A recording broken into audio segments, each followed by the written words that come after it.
As soon as you unbox the ELO Vagabond, you know that you've got something special on your hands. But can it really live up to its billing as the ultimate mobile controller? Let's find out. This video is being sponsored by Vagabond, but all thoughts are my own.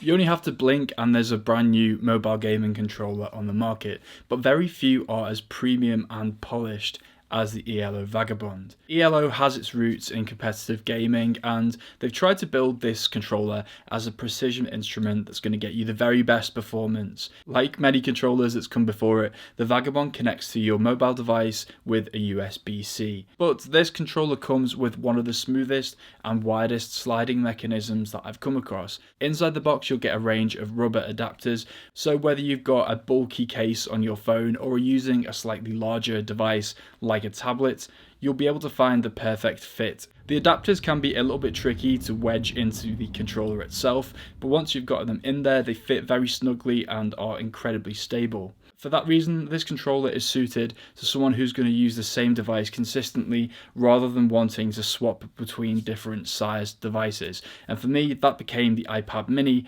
at which this controller absolutely excels. There's no need for a battery on this controller because it's going to draw power at a very low rate from your device, but that just means it can be incredibly lightweight. That's just one reason this is the most comfortable mobile gaming controller that I've ever used. The Vagabond keeps an extremely slight profile, and the grips extend just far enough that you can hold the controller really comfortable without it ever feeling bulky. This in turn creates quite a big gap between your hands and the device itself, which makes it feel even more spacious. It reminds me very much of using the PlayStation Portal in that regard. The cherry on top of this controller though is those rubberized grips, which extend from the back of the controller almost to the face buttons. You do have to watch out though, because I've been using this controller for just about a month, and rattling around in my bag it's definitely picked up quite a few scratches on the front and back of the plastic. If you play guitar like me and have calluses on your thumbs, then you should also know that the way that the thumbsticks are built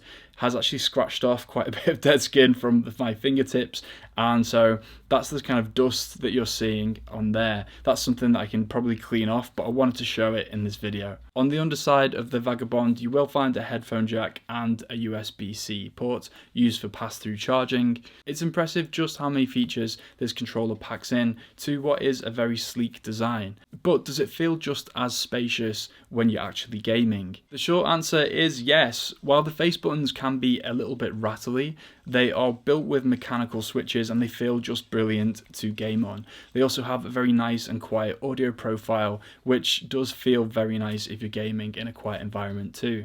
The D-pad is very firm, but that's my personal preference on controllers like this, especially for 2D platformers like Teenage Mutant Ninja Turtles, where you definitely always feel you're going in the right direction, even though you might not be able to tell from how bad I am at this game. On the rear of the controller, you've got two mappable back buttons, which you can freeze in place with two hardware locks. This is a really useful feature if you don't always want to use those back buttons and are afraid of mispresses in certain games.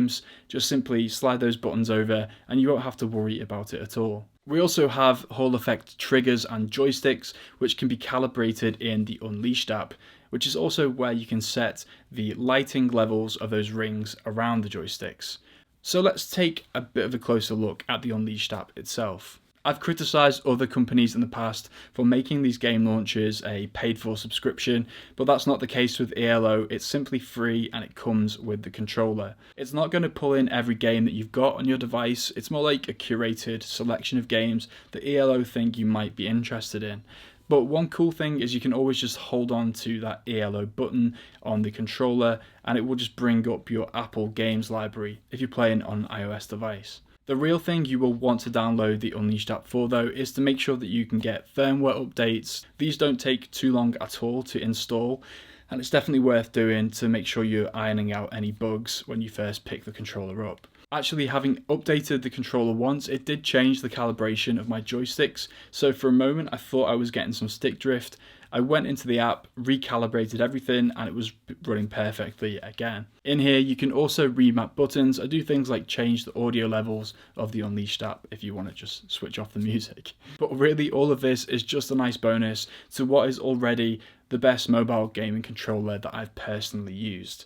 Of course, there are other controllers that use Bluetooth and can be swapped around devices a lot more easily, but honestly, this is the first time I've used a controller with my iPad mini and felt that it can really compete with the likes of the PlayStation Portal. If you're using an iPad or Android device, it's still going to have its own software limitations that continue to get in the way. I mean, it can't really compete with the likes of a Steam Deck or a Legion Go.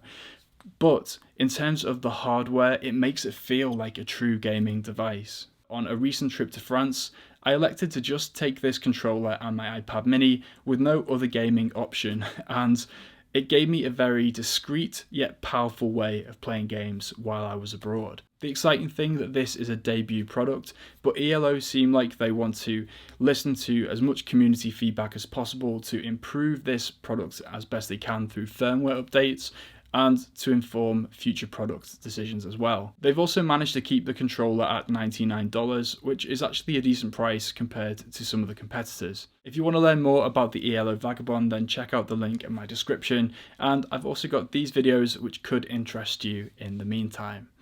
Thanks so much for watching, and I'll see you in a bit.